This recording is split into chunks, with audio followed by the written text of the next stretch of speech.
everybody, what's up? This is kind of a PSA for people that want to adopt a bird or feel birds are cool, etc. I own 8 birds. I have 5 green cheek conures, a Nande conure, a Patagonian conure, and an Indian ringneck.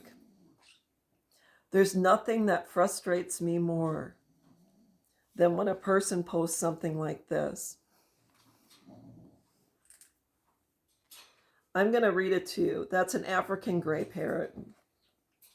My bird got stung by a wasp. She scratched her head and is shaking it. She is doing okay now, but she is scared of everything and everyone. It's been 24 hours. There's nothing I can do but pray. Please give your bird to a rescue or someone that has the money to take care of it and get it to a vet.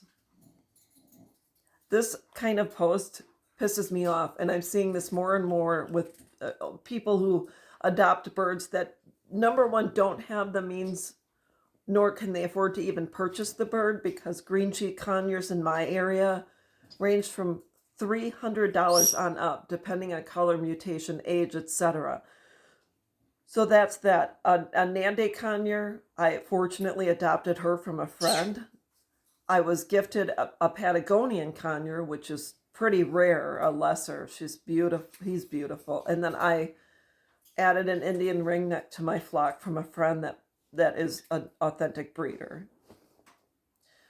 For the most part, my birds are healthy. I make sure they get high quality food, fresh water, they have clean cages, etc.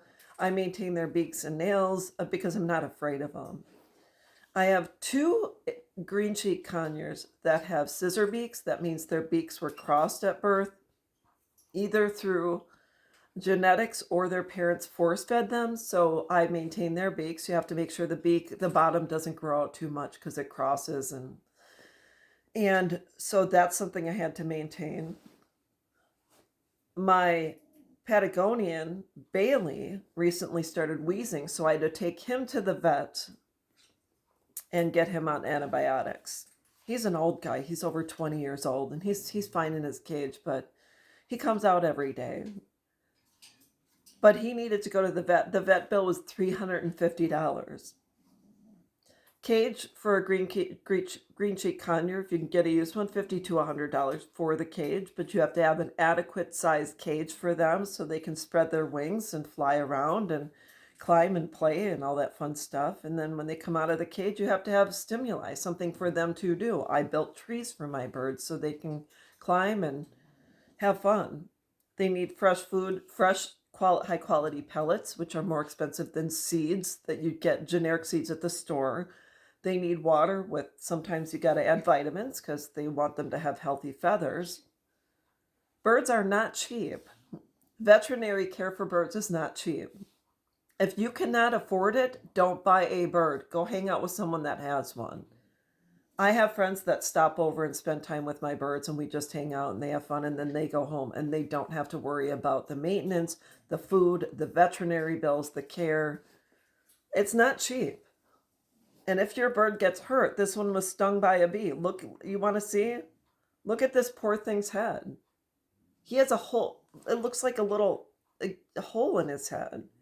And it's, when you get stung by a bee, the bee will put, for most bees, it will get, the stinger goes under your skin with a pocket of venom.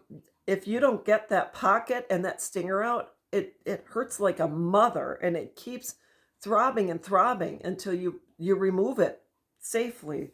When it comes to a bird, you would have to part the feathers, go in, scrape the stinger out, and pull it out so that that bird doesn't continue to hurt. It is disgusting when I see people like this. It makes me angry and it ticks me off.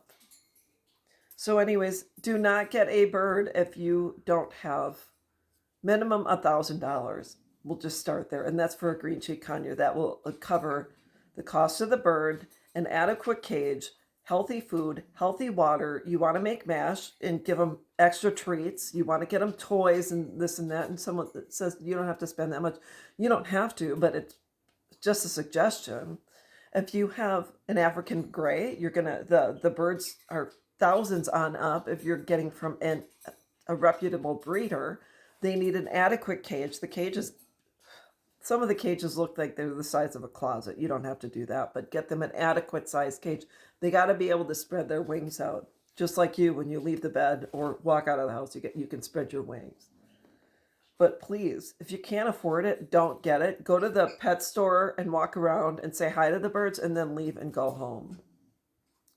Because if you can't afford the bird or the bird gets sick, you have to surrender. They don't pay you for your bird when you surrender. That's all there is to it. So if you need to rehome, please do so. But don't say, well, I paid $1,000 for this bird, I need $1,000 back. That's not how it goes.